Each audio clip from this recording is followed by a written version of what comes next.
Hozirgina O'zbekistonda e'lon qilindi. Assalomu alaykum aziz tomoshabinlar, kanalimizga yangi bo'lsangiz obuna bo'lishni unutmang.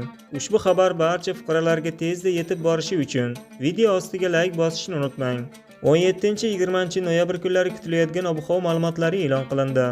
Unga ko'ra Qoraqalpog'iston Respublikasi, Xorazm viloyatida havo o'zgaruvchan bo'lib yog'ingarchilik kutilmaydi. 17-19 noyabr kuni kechasi 2-8 daraja iliq, 20 noyabr kuni 0-5 daraja iliq. Kunduz kuni 17 noyabr kuni 17-22 daraja iliq, 18-20 noyabr kuni 10-15 daraja iliqgacha pasayadi. Buxoro va Navoiy viloyatida havo o'zgaruvchan bo'lib yog'ingarchilik kutilmaydi. Kechalari 17-18 noyabr kuni, kunduz kuni 17-23 daraja iliq bo'ladi. 19-20 noyabr kechasi 2-8 daraja iliq, kunduz kuni 13-18 daraja iliq bo'ladi.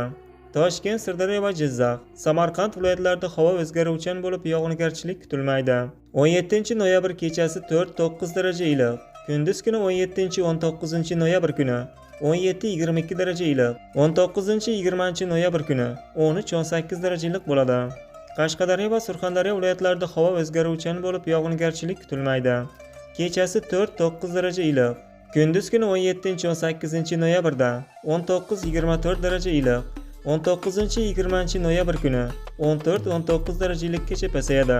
Andijon, Namangan, Farg'ona viloyatlarida havo o'zgaruvchan bo'lib yog'ingarchilik kutilmaydi.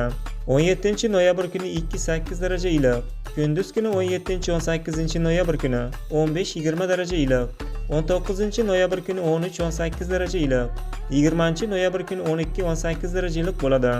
Respublikaning tog'oldi va tog'li hududlarida havo o'zgaruvchan bo'ladi. Faqat 19 noyabr kuni ba'zi joylarda yog'ingarchilik, qorga aylanishi kutilmoqda.